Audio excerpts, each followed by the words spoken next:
Bon, ça faisait très longtemps que j'avais pas fait un podcast comme ça, où simplement je vais te parler pendant plusieurs minutes, peut-être même plusieurs dizaines de minutes, pour d'abord te donner des nouvelles de mon projet nutrition actuel, mais aussi pour soulever quelques remarques par rapport à la recomposition corporelle et à quelques mythes, quelques questions qui reviennent, ou plutôt quelques remises en question qui viennent notamment sur les protéines, le cardio, certains compléments alimentaires. J'avais envie de prendre le temps d'un peu aborder tout ça, débunker certaines choses, mais aussi donner simplement mon avis parce que je pense pas que j'ai une science infuse, une vérité absolue, mais j'ai beaucoup d'expérience du terrain et on constate quand même certaines choses qui sont des vrais game changers quand tu veux avoir un corps différent et une énergie différente, évidemment. La première chose, c'est que si tu suis mes vidéos depuis longtemps, tu as pu observer que je suis passé avec un sujet beaucoup plus axé sur l'esthétique, la recomposition corporelle. Pour moi, la recomposition corporelle, c'est un but, mais c'est aussi un outil. Quand tu vas changer ton corps, c'est quoi une recomposition corporelle? C'est perdre du gras, c'est gagner du muscle. Quand tu vas changer ton corps, tu vas devoir faire un chemin pour ça. Tu vas devoir changer certaines habitudes alimentaires, intégrer plus de nutriments, en diminuer d'autres, avoir une habitude d'entraînement physique, de récupération. Et toutes ces choses que tu vas mettre en place vont contribuer à te donner une meilleure qualité de vie à long terme. En fait, la recomposition corporelle, pour moi, c'est la porte d'entrée vers une meilleure vie. Si tu veux, en parlant très franchement, tu as que 2 types de personnes qui venaient me voir avant. Les personnes vraiment malades, avec des problèmes digestifs, des gros problèmes inflammatoires, parfois même des maladies chroniques, et des personnes qui voulaient changer leur corps et qui parfois étaient des 2 côtés. Sauf que je me suis rendu compte que cette porte d'entrée de la maladie, elle ne me correspond pas. Elle ne me correspondait peut-être plus. Mais je ne suis pas un soignant, je suis un coach. Et je crois que le problème d'avoir beaucoup parlé d'alimentation anti-inflammatoire, c'est que ça a peut-être fait penser aux gens que je pensais être un soignant, ce qui n'a jamais été le cas. Moi, j'ai eu des problèmes de santé que j'ai réglés par une meilleure alimentation, un meilleur mode de vie, etc. Mais je me suis jamais prétendu être un soignant. Je suis un coach avant tout.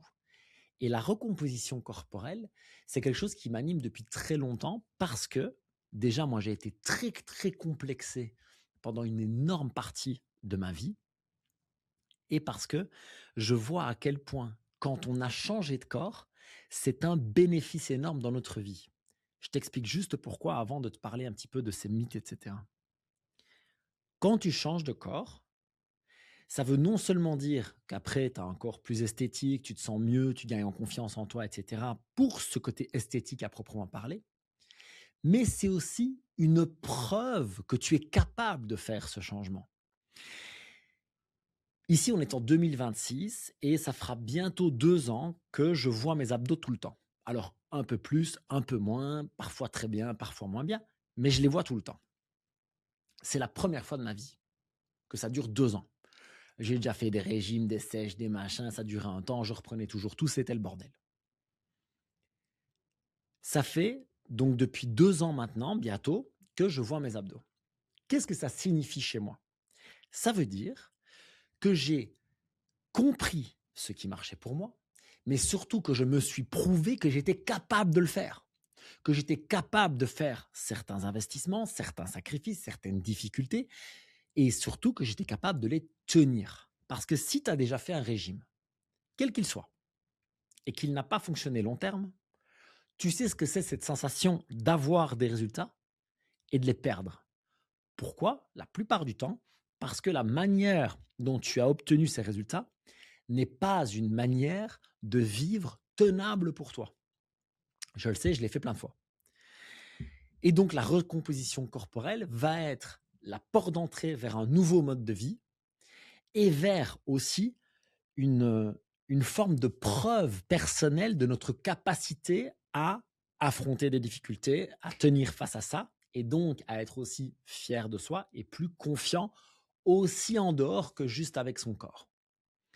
La recomposition corporelle, ça me fascine parce que si je suis capable de perdre de la masse grasse, ce qui, on le sait, dans une certaine mesure, est bon pour la santé.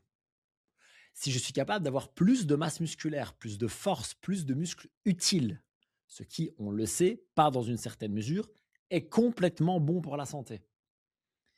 Si maintenant j'ai plus d'énergie au quotidien, parce que bien sûr la recomposition corporelle, je la fais avec une alimentation saine. Si maintenant je suis plus capable de jouer avec mes enfants, si maintenant je me visualise capable de jouer avec mes petits-enfants, je suis en train de gagner au jeu de la vie. Et c'est ça que je souhaite. C'est pour ça que je parle tellement de cette transformation physique pour le moment, parce que je pense que c'est une excellente porte d'entrée, parce qu'on est presque tous obsédés par notre apparence d'une manière ou d'une autre. Alors, il y a fondamentalement des gens qui s'en foutent, je le pense, et tant mieux pour eux s'ils sont heureux comme ça, sincèrement. C'est-à-dire qu'en fait, peu importe à quoi ressemble ton corps, si toi tu es bien avec ça et ton entourage aussi, alléluia. OK? Mais force est de constater que déjà dans notre monde, de superficialité et cetera et puis même il y a des codes aussi biologiques. On a plus ou moins envie d'être attiré par quelqu'un qui a tel ou tel corps. Mais en plus de ça, il y a les réseaux sociaux, l'Instagram, le ceci, le cela. Bref, c'est un bordel. Et donc, vouloir changer de corps reste une motivation première quand les gens envisagent de faire des changements dans leur façon de manger ou de s'entraîner. Donc moi, je saisis l'opportunité et je te dis, OK, viens, on y va. On va par là, vers ce changement esthétique, mais dans le process, on va ancrer de nouvelles habitudes pour toujours. On va manger plus de protéines, on va manger plus de fibres que tu digères, on va manger moins d'aliments ultra transformés, on va avoir des meilleures habitudes de sommeil, etc., etc., etc. Et on va apprendre aussi à faire de la musculation, je t'en reparlerai.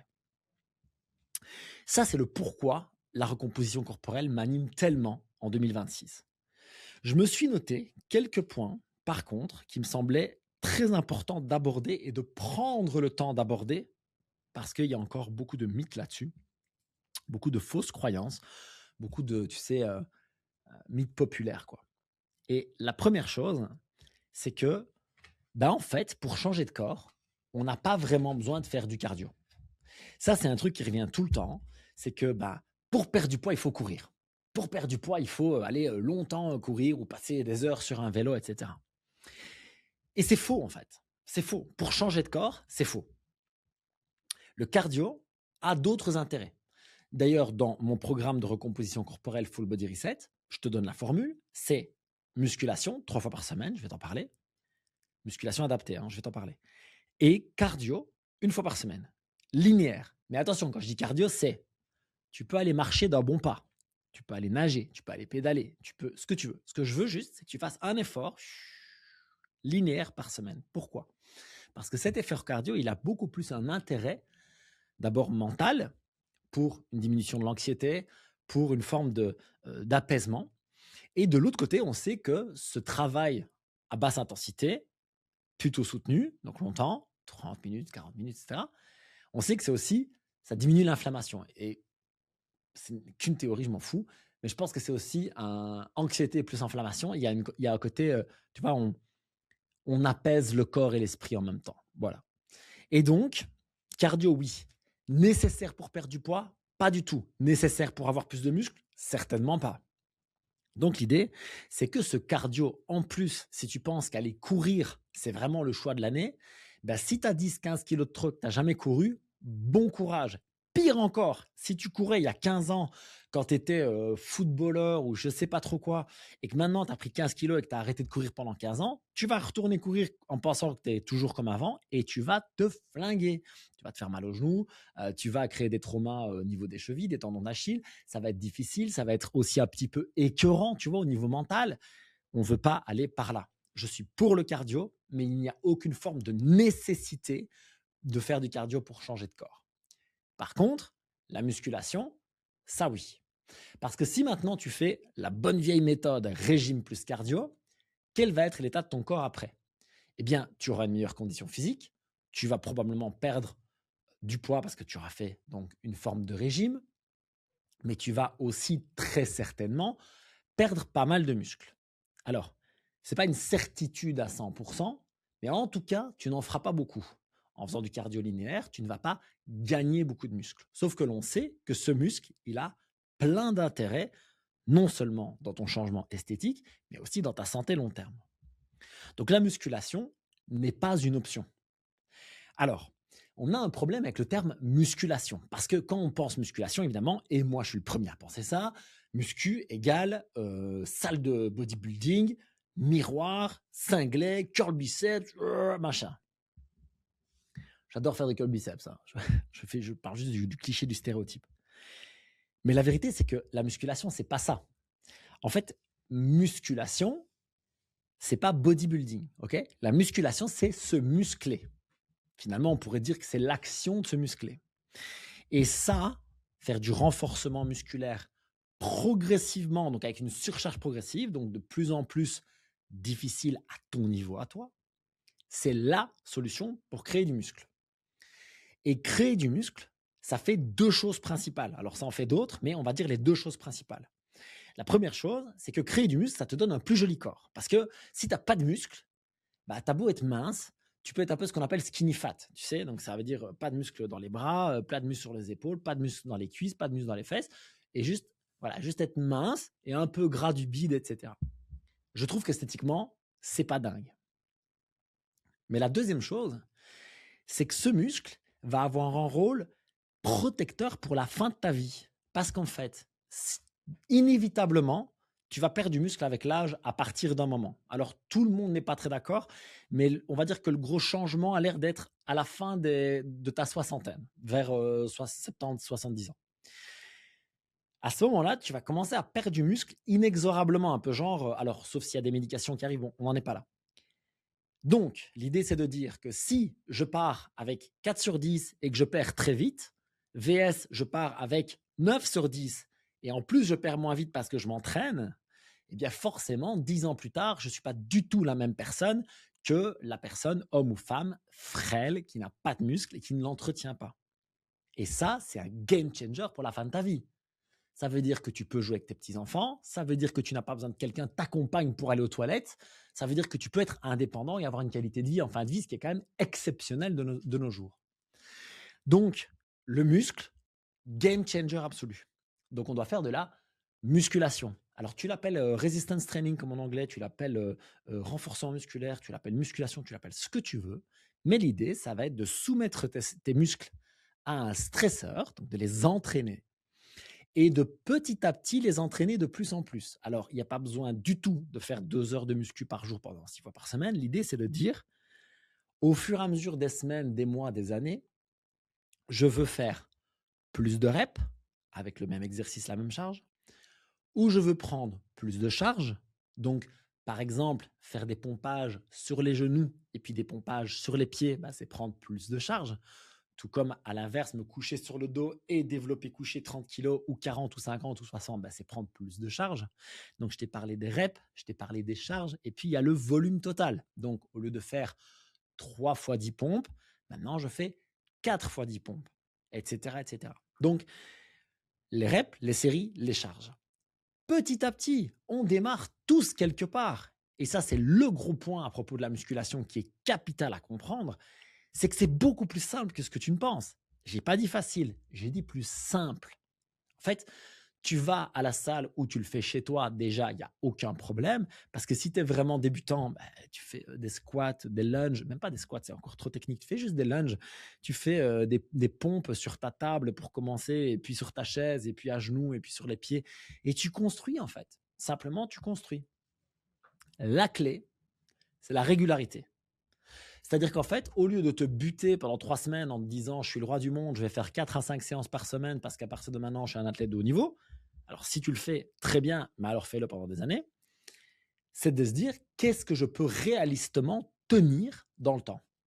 Moi, je pense que 3 fois par semaine, c'est la combinaison gagnante. Parce que tout le monde peut s'organiser pour faire 2 fois en semaine, 1 fois le week-end. Tu fais lundi, mercredi, samedi, boum, tu as gagné, merci, on n'en parle plus. Et je le redis, ce n'est pas obligé d'être long. Les séances que je donne dans Full Body Reset, parce que j'ai un programme complet pour les personnes qui le suivent, tout compris, échauffement étirement, tout compris, rentre en 1 heure si tu enchaînes bien, 1 heure quart si tu prends ton temps. Toute la séance. Donc, l'idée, c'est de dire qu'en plus, tu peux le faire chez toi, donc tu n'as même pas besoin de te déplacer. Nan. C'est quelque chose que tu dois mettre dans ta vie comme un rendez-vous avec toi-même nécessaire pour changer ton corps et l'entretenir long terme. Donc la musculation, oui, nécessaire, sans aucun doute, mais beaucoup plus simple que ce que tu ne penses. On n'est pas obligé de passer par des choses extrêmement complexes, extrêmement difficiles ou dangereuses. Pas du tout. On peut avoir des excellents résultats avec des choses simples. Je regarde mes notes parce que je veux rien oublier. Le point suivant, il ne va pas faire plaisir à tout le monde, mais je voulais quand même en parler. Le point suivant, c'est est-ce qu'il faut avoir faim pour perdre du poids? Eh bien, eh bien oui. Eh bien oui. Ça ne va pas plaire à tout le monde, mais moi, ce que je constate, c'est qu'à un moment donné, il faut avoir faim pour perdre du poids. Alors, ton ennemi numéro un quand tu veux perdre du poids, c'est d'avoir très faim. Parce que, en fait, la plupart du temps, les gens ne savent pas gérer cet état-là et donc se ruent sur tout et n'importe quoi. Et attention, quand je dis avoir faim, je ne parle pas avoir faim de manière chronique. L'idée, c'est d'être capable de se dire, j'ai suffisamment mangé, j'ai encore un peu faim, mais c'est OK. C'est d'être capable de se dire, il est 11 heures du matin, mon repas est à 12h30, je vais boire un thé et attendre 1 heure et demie, même si j'ai un peu faim. Un peu. Je ne veux pas en arriver à avoir les crocs et à ne pas savoir gérer ça. C'est très important ce que je te dis là, parce que si du coup tu te prives et tu te dis j'ai la dalle et tu t'accroches dans cette sensation de faim de trop, si en plus tu as un petit rapport un peu émotionnel pas très sain avec la nourriture, c'est surcompensation garantie. Donc ça, évidemment, on veut éviter à tout prix. Par contre, avoir un peu faim, je pense que c'est un vrai apprentissage sain. Pour 2 raisons. La première, c'est que ça te libère de la nourriture. C'est-à-dire que si toi et moi, je ne sais pas pourquoi on prendrait l'avion ensemble, mais imaginons qu'on prenne l'avion ensemble pendant 12 heures. Si moi, tu me dis, il n'y a rien à manger dans l'avion, on est bloqué pendant 12 heures, tant pis pour toi, tu vas juste boire de l'eau. Ok, je sais que ça va pas être rigolo, surtout si j'ai faim avant de partir, mais j'ai déjà jeûné 16 heures, 20 heures, 24 heures, 72 heures, 3 jours. Je sais que je peux le faire. Et honnêtement, tu peux le faire aussi. On a des réserves. Mais c'est inconfortable. Ça, c'est tout à fait vrai. Quand tu es libéré de ce truc de c'est inconfortable, mais c'est pas grave, c'est beaucoup plus facile à gérer. Parce que maintenant, ça m'arrive, il est 18 heures, j'ai un peu faim, je sais que je vais manger avec ma famille à 19h30, je bois un coup d'eau et j'attends, tu vois. Alors, si je suis vraiment en sous-nutriments ce jour-là, je vais manger, évidemment. Mais si je me dis, bah non, en fait, avec ce qui reste à manger le soir, j'aurai assez par rapport à ma journée, ok, j'attends, j'ai un peu faim et c'est pas grave. L'autre chose que cette petite sensation de faim t'apprend, c'est justement cette gestion de ces moments-là sans du coup péter une case derrière. Parce que avant, je ne pouvais pas avoir faim. C'était terrible. Rien que l'idée, ouah. Et donc je mangeais toutes les 3 heures parce que tu sais, le sport, le bodybuilding, machin, c'est ce qu'on t'apprend. Il va falloir manger toutes les 3 heures des protéines, des glucides, des machins. Et donc je mangeais genre 7 heures du matin, 10 heures, 13 heures, 16 heures, 19 heures et parfois 22 heures. Ce qui déjà n'est pas extrêmement sain pour le système digestif, mais c'est pas le sujet. Le problème de ça, c'est que ça crée une dépendance à cette nourriture et à cette sensation de faim que je ne veux surtout pas avoir. Et donc, dès que je me sens un peu avec un coup de faim, vite, il faut que je mange. Et là, le problème, c'est que parfois, c'est tout et n'importe quoi. Donc, accepter j'ai un peu faim, c'est OK. C'est vraiment très, très utile. Je le redis, jamais la faim qui dépasse ce que toi, tu peux supporter. Astuce pour gérer la faim, c'est l'eau et les minéraux. Franchement, pour moi, c'est game changer total. Le matin, le café gras, donc du café ou du thé ou du déca ou de ce que tu veux, avec une source de graisse saine, donc de l'huile de coco bio vierge extra, du beurre de ferme, du ghee, donc du beurre clarifié, ou encore de l'huile MCT éventuellement. Juste ça, une cuillère à café, super efficace.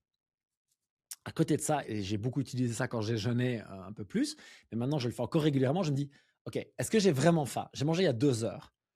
OK, c'est pas forcément de la vraie faim, genre: «Oh mon Dieu», tu vois? Donc ce que je vais faire, c'est que je vais aller boire un verre d'eau, déjà et voir si ça va mieux. Et puis, je peux aussi boire un verre d'eau avec un petit peu de jus de citron et une pincée de sel. Une pincée, hein, faut pas que ce soit dégueulasse, d'accord? OK. L'eau pétillante, une toute petite pincée de sel, un bon jus de citron, voilà, c'est super frais, c'est très bon et tu vas voir à quel point ça t'aide à tenir. C'est assez impressionnant. Tu prends un sel entier, non raffiné, et cetera, et cetera. Et si tu n'en prends pas, tu prends un peu de magnésium, OK? Donc, je collabore avec Unai, ça fait des années, des années, des années. Ils ont un magnésium de toute dernière génération qui est très utile, qui fonctionne bien et c'est vraiment pas cher et je pense que c'est un must de prendre du magnésium quand tu fais de la musculation, je pense que c'est un must d'en prendre, mais bon, après ça se éventuellement, ça se dose, tu sais, en prise de sang, mais c'est pas le sujet. Bref, minéraux, hydratation, OK? Ça aide énormément, énormément, énormément. Par rapport à la gestion de la faim, je te reparlerai juste après des protéines, mais j'ai un pont hyper facile à propos des compléments alimentaires. Hem, oui, les compléments alimentaires, ça aide. J Oui, bah, oui. À une époque, j'ai voulu manger, sans compléments alimentaires parce que je me suis dit: «Voilà, forcément qu'on peut retrouver une alimentation naturelle qui comble tous nos besoins, ça va le faire». Eh ben non. Eh ben non. Pourquoi? Parce que je vis en Belgique. Déjà, il y a pas beaucoup de soleil, donc la vitamine D est très compliquée. Et puis, ben, comme tout le monde, quoi, j'ai pas toujours des fruits, des légumes qui sont très nutritifs. À l'époque, je mangeais pas de steak féroce, donc je prenais un peu de foie, mais pas toujours suffisamment.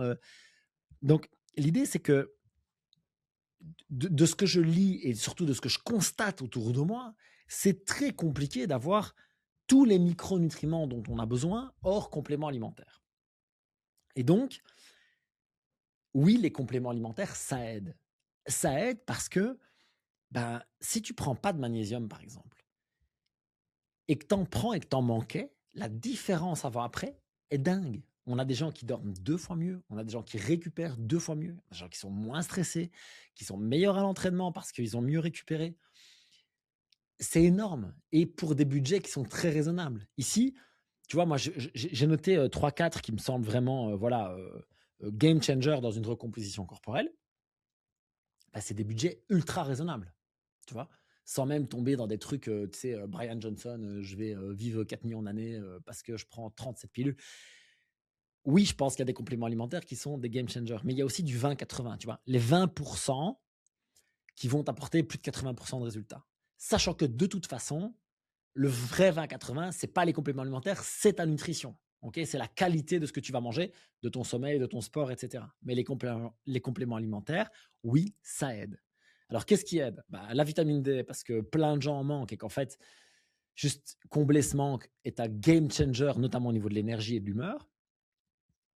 Hem, le La créatine, sans aucun doute, la créatine, quand tu veux faire une recomposition corporelle, c'est un coup de boost parce que ça va soutenir, si tu veux, ton effort musculaire et puisque notre but, c'est de créer cette fameuse surcharge progressive, bah, la créatine, c'est oui.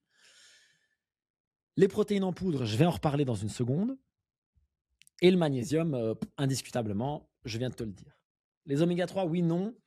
Bah, les oméga 3 pour moi, oui, si tu as tendance à manger riche en oméga 6 ou pas assez d'oméga 3, donc si tu manges pas de petits poissons gras, si tu manges pas, des œufs qui ont une alimentation enrichie, par exemple, en graines de lin ou qui gambadent dans les champs et ne mangent que des herbes et des vers de terre, je pense que les oméga 3, ça a du sens.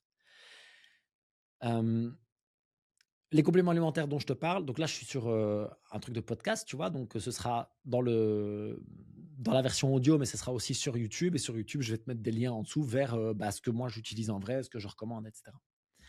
Alors, il faut qu'on parle des protéines en poudre, mais avant ça, du coup, il faut qu'on parle des protéines tout court. Est-ce que les protéines, c'est vraiment tellement utile? Eh ben, c'est marrant parce qu'en fait, au début, je le recommandais intellectuellement, tu vois? J'ai étudié le sujet, je pense que c'est bien de prendre beaucoup de protéines. Parce que, OK. Sauf qu'en fait, plus je coach en le recommandant, plus je pense que c'est un game changer total. Je pense vraiment que monter les protéines, c'est un game changer absolu, un truc de fou. Le nombre de gens que je coach et qui me disent: «Je pense que je mange assez de protéines», je dis: «Bah, vas-y, encode dans une journée ou envoie-moi ce que tu manges, moi je ferai les calculs». Et c'est un drame, c'est un vrai drame. Des sportifs qui ont 50, 60 ans et qui mangent à peine 1 gramme, 1,2 gramme de protéines par kilo de poids de corps, ça ne va pas, ça ne va pas, ça ne suffit pas. Et quand tu montes, qu'est-ce qui change? Eh ben, les 2 trucs principaux qui changent, c'est évidemment tes résultats musculaires. On voit vraiment une progression, parce qu'en fait, bah, tu récupères beaucoup mieux donc hop. Et la deuxième chose, c'est la satiété. C'est un truc de fou. Les protéines, je pense que c'est un des meilleurs antifringales qui existent.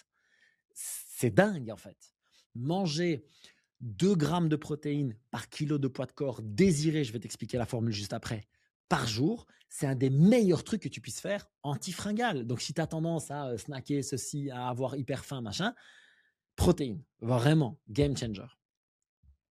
Les protéines, comment est-ce que tu calcules? Bah, si tu fais 90 kilos et que tu veux en faire 75-75, eh ben, tu calcules sur 75-75. Donc tu dis 75 fois 2, 150, je mange 150 grammes de protéines par jour.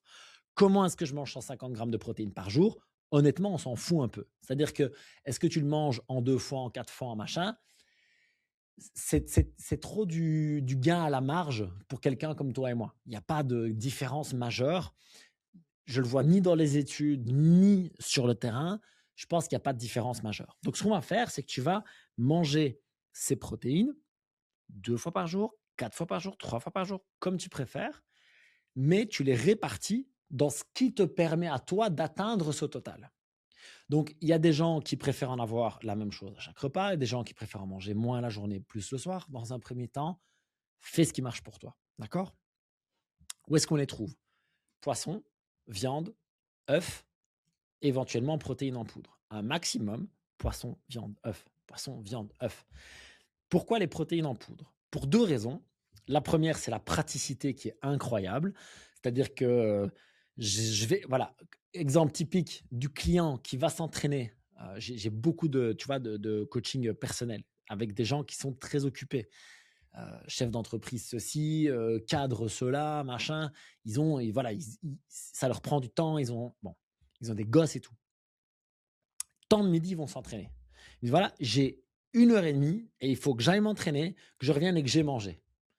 Je dis, pas de problème. Dans ces moments-là, quand même, tu vois, alors avoir prévu ton repas, c'est le top.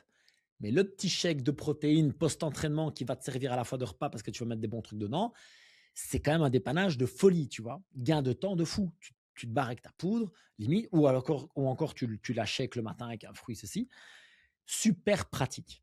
Et puis la deuxième chose, c'est qu'il y a vraiment des gens qui peinent à atteindre ces 2 grammes.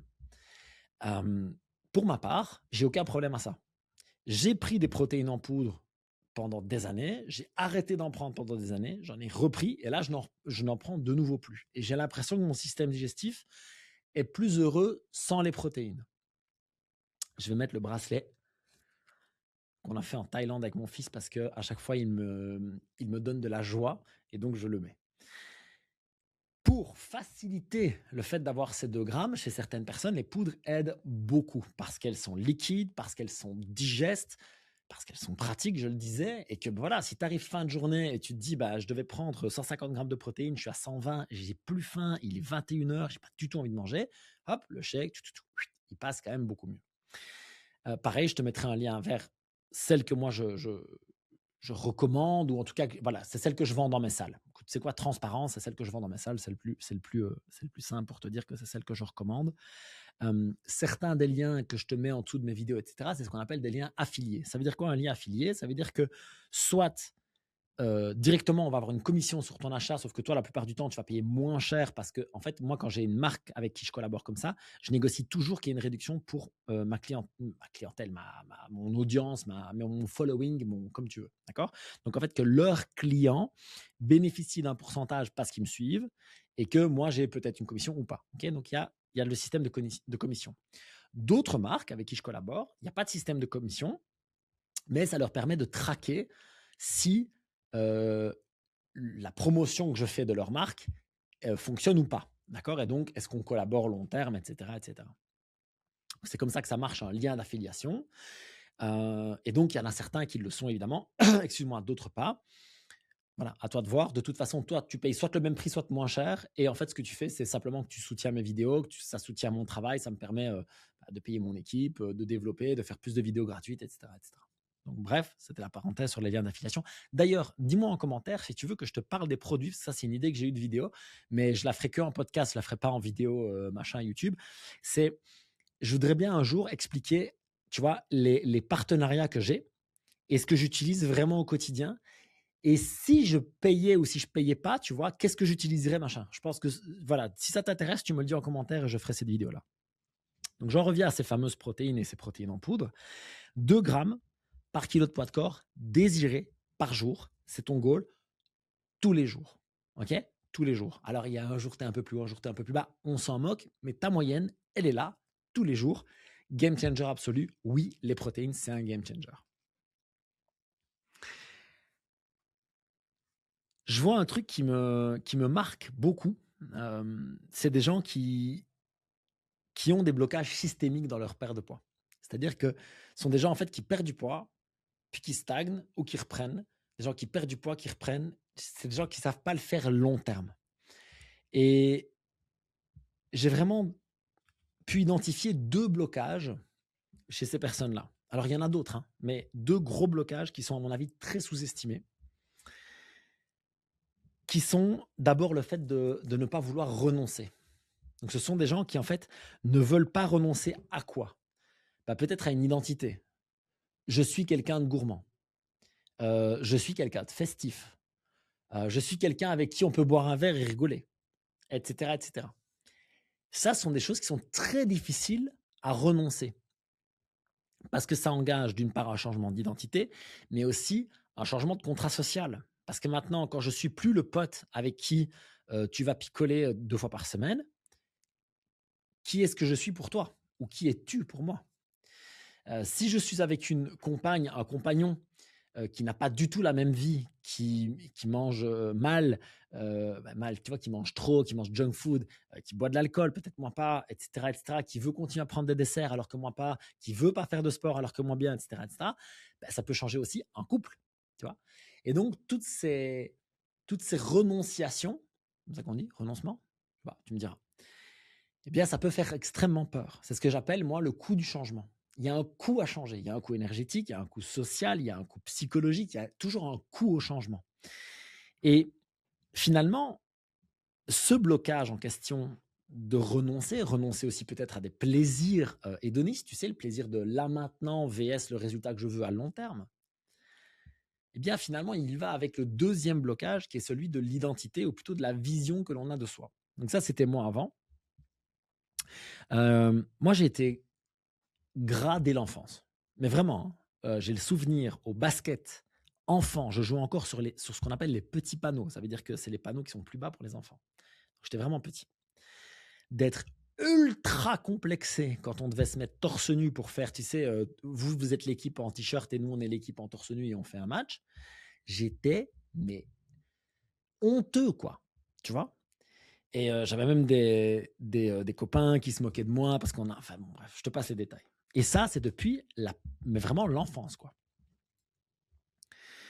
Et pendant très longtemps, je me suis défini comme l'ancien gros, voire comme le mec qui est toujours un peu gras, comme à une époque le pote de fête ceci, le gros mangeur cela, parce que je mangeais un peu n'importe quoi, mais surtout beaucoup, des grosses quantités et et puis je voulais pas être le mec, tu sais, un peu bodybuildé, un peu fit et tout, parce que j'avais une image très caricaturale de ce type de personne et à la fois beaucoup d'envie pour ce type de personne. Tu vois, c'était un peu malsain, quoi. Et si tu veux, le gros shift dont je t'ai parlé de ça fait 2 ans que je vois mes abdos, machin, et je pense que je les verrai tout le reste de ma vie, c'est que à un moment donné, mon identité est venue se coller à non, en fait, je suis quelqu'un qui a des abdos visibles. À partir de maintenant, je suis quelqu'un qui a des abdos visibles. Et donc, que fait quelqu'un qui a des abdos visibles? Ben, quelqu'un qui a des abdos visibles ne boit pas de l'alcool 4 fois par semaine. Quelqu'un qui a des abdos visibles fait du sport. Quelqu'un qui a des abdos visibles, parce que j'ai presque 40 ans quand je tourne cette vidéo, quelqu'un qui a des abdos visibles a presque 40 ans, ben c'est pas le pote avec qui tu vas surbouffer tout et n'importe quoi. j'ai d'autres actions à entreprendre au quotidien pour correspondre à cette identité du gars qui a des abdos à 40 ans. Donc, quand je tourne cette vidéo, je vais avoir 40 ans dans 4 mois. Dans 4 mois, j'aurai des abdos bien visibles pour mes 40 ans. Dans 4 mois, oui. Et ça, c'est parce qu'il y a ce changement d'identité. Et finalement, je vais aller un peu plus loin. Il y a ce changement de vision de moi-même. Et donc, je vais te proposer un exercice que j'utilise beaucoup avec mes clients et qui est un game changer. Je sais, je dis ça souvent, mais quand je le pense, je le dis. C'est cette capacité de te visualiser avec un autre corps que celui que tu as ici. Et quand je te dis de te visualiser, c'est pas seulement oh là là, oui, je l'imagine. Non, non, non. C'est je le ressens que c'est possible. J'ai eu ce débat-là avec une cliente une fois qui stagnait en poids depuis longtemps. Et on faisait des efforts, des changements d'alimentation, des ceci, des cela, et ça stagnait de fou. Et dès qu'on perdait, elle remontait. Et un jour, j'ai eu une discussion avec elle et je lui dis, écoute, est-ce que tu es capable de t'imaginer dans 10 ans mince? Et là, révélation, quoi. En fait, boum, elle se dit, oh, mais en fait, moi, je me vois dans 10 ans comme je suis maintenant. Je dis, mais si tu te vois dans 10 ans comme tu es maintenant, il n'y a aucune raison que tu changes. Puisqu'en fait, ta prédiction, c'est que dans 10 ans, tu seras comme maintenant. Explique-moi pourquoi tu ferais des changements maintenant. Ça n'a aucun sens. Parce que de nouveau, il y a un coût au changement. Donc, ça n'a aucun sens de dire je vais faire un coût du changement pour de toute façon revenir en arrière. Donc, est-ce que tu es capable de te voir dans 10 ans avec un autre corps?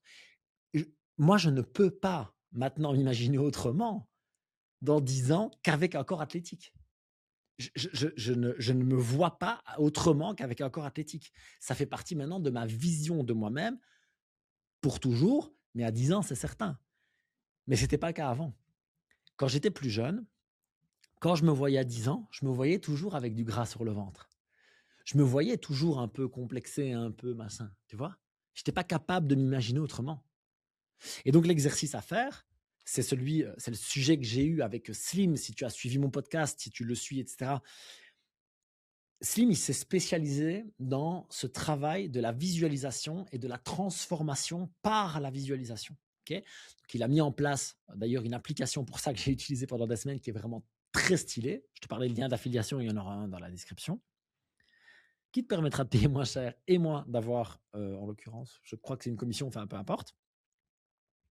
Cette application, en fait, te pousse à chaque jour faire cet exercice de visualisation où tu te vois différemment et surtout tu le vois avec de l'émotionnel, tu le ressens. Et en plus de ça, évidemment, une visualisation dans le vide, ça sert à rien. Il y a un passage à l'action.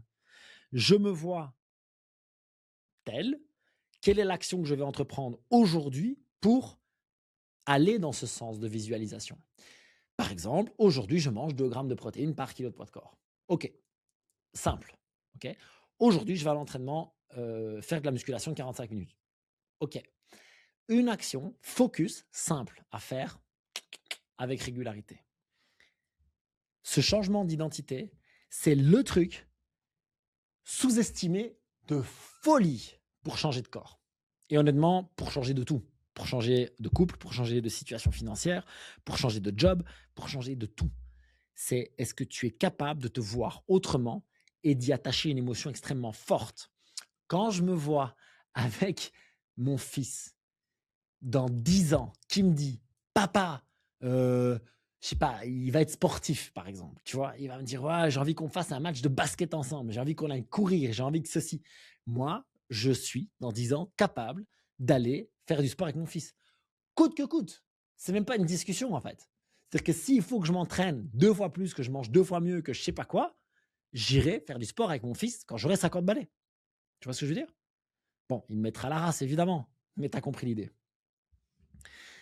Cette visualisation, c'est un game changer total. Et en fait, une fois qu'on en est là, tu vois, je te parlais de renoncer, mais en fait, renoncer ne devient plus vraiment un effort. Je te donne un exemple. Puisque je me définis comme quelqu'un qui à 40 ans aura des abdos visibles, bah, quand on me propose, parce que maintenant on me propose beaucoup moins évidemment, de sortir, d'aller boire, de rentrer super tard fatigué, et ben, en fait, naturellement, tu dis non. En fait, naturellement, tu dis: «Bah, en fait, je veux pas payer le prix». Alors ça m'arrive encore, entre 3 et 4 fois par an, à mon avis. 3 4 fois par an, d'aller faire la fête, de rentrer en ayant un peu trop bu et de rentrer tard et à chaque fois, je me régale parce que je le fais très rarement, donc c'est génial, mais ça ne fait pas partie de mon mode de vie. Tu vois ce que je veux dire? C'est exceptionnel. Manger un gâteau, tu vois, c'est la même chose, c'est exceptionnel. Eh bien, cette sortie d'alcool, pendant tout un temps, c'était mon quasi quotidien. Je buvais, 3, 4, 5 fois par semaine, beaucoup et ce shift, ce renoncement, oui, c'est plutôt ça. Ça a été finalement assez facile une fois que mon identité a shifté. Ça fait 40 minutes que je parle et je viens d'avoir un long sujet qui intéresse pas beaucoup les gens alors que c'est un game changer. Et donc, si tu es toujours là, tu vas me dire qui est ce personnage sur mon t-shirt. Et petit indice pour ceux qui écoutent, c'est une fusion dans Dragon Ball. On verra s'il y a des vrais dans les commentaires. Euh, un autre sujet que je voulais aborder, à mon avis, va pas faire plaisir à tout le monde non plus, celui-là. C'est celui des glucides, des sucres. Parce que les glucides, c'est tous les sucres, hein, donc les bons, les mauvais, les machins. En français, c'est comme ça qu'on dit. En anglais, il y a une différence entre carbohydrates et sugar. Et donc en français, c'est les carbohydrates et le sucre. Mais franchement, on parle de glucides, quoi. Carbs. Les glucides, pour une recomposition corporelle, finalement, sont rarement le problème. Très rarement le problème. Pour les dizaines de personnes que j'ai accompagnées maintenant, avec lesquelles j'ai eu des résultats de dingue. J'ai plein de gens qui ont perdu du poids, gagné du muscle, ancré de nouvelles habitudes, boosté leur énergie, changé de corps, long terme. Pour toutes ces personnes-là, les glucides sont très rarement le problème. La plupart du temps, le seul problème qu'on a avec les glucides, c'est que lorsqu'on en mange, c'est très facile d'en surmanger. C'est-à-dire que si j'ai plus faim et que j'ai l'habitude de manger des pâtes, c'est très facile de reprendre des pâtes même quand j'ai plus faim. C'est beaucoup plus dur de reprendre du blanc de poulet quand tu as plus faim. Ok? Ça, c'est réaliste. Mais la plupart du temps, c'est pas les glucides le problème. La plupart du temps, c'est les graisses. Et je sais que c'est fou parce que je suis quelqu'un qui a dit partout qu'il fallait manger moins de sucre et je le pense toujours. Je pense qu'à l'échelle de la population, on mange trop de sucre, trop de glucides, trop de féculents, trop de tout ça, c'est sûr, pour la régulation de la glycémie, pour l'énergie, pour tout. Mais dans le cadre des recompositions corporelles, la plupart du temps, en fait, c'est des gens qui mangent trop de calories et trop de lipides. Mais attention, les lipides, ils vont venir sous quelle forme? Bah, évidemment, sous forme de graisse ajoutée, donc le beurre, l'huile d'olive, et cetera. Tu sais, quand je cuis, par exemple, c'est incroyable, incroyable la manne de gras que les gens utilisent pour cuire. Sous forme, évidemment, de sauce, de viande grasse, et cetera. Et puis, il y a des aliments aussi qui nous trahissent, qui sont par exemple les noix, les putains de barres protéinées de merde qui sont ultra caloriques la plupart du temps. Et puis, il y a les aliments qui ont un goût sucré, mais qui sont très gras. Et ceux-là, par contre, effectivement, posent beaucoup de problèmes. La glace, les biscuits, les cookies, les chips, etc., etc., qui sont en fait, alors les chips, ça n'a pas un goût sucré, c'est salé, mais c'est le fameux glucide plus gras plus salé. Ces aliments-là, par contre, posent problème. Mais ils posent plus problème pour une question finalement d'habitude comportementale qu'un problème de dépendance réelle. D'accord? De dépendance, je parle directement à la substance. Donc, il ne faut pas confondre j'ai l'habitude de prendre une glace avec mon fils le samedi après-midi à chaque fois et je prends 2 boules de glace et de la chantilly, voilà. Et si je vais avec mon fils le samedi après-midi et que je prends plus de glace, je ne sais pas quoi faire de moi. Ou quand je sais pas moi, il y a des gens, tu vois, c'est à chaque fin de repas, c'est un carré de chocolat. Si à la fin de mon repas, j'ai pas mon carré de chocolat, c'est beaucoup plus comportemental finalement qu'une vraie habitude, qu'une vraie addiction au sucre. Tu vois? En fait, on n'est pas techniquement addict au sucre, mais on peut être vraiment addict, je mets des guillemets pour ceux qui écoutent, a des comportements d'alimentation. Moi, j'avais ça avec le cinéma, par exemple. J'allais au cinéma et c'était le moment où on se faisait péter avec mon frère. On allait et c'était nachos, sauce fromage, Coca Light, parce que je ne buvais pas de Coca, Coca Light, glace, machin, chocolat. C'était un bordel. Mais pendant des années, des années, des années, des années, j'ai pas pu aller au cinéma sans manger. Alors après, j'ai fait des meilleurs choix alimentaires petit à petit. Puis maintenant, c'est juste une eau pétillante avec un goût.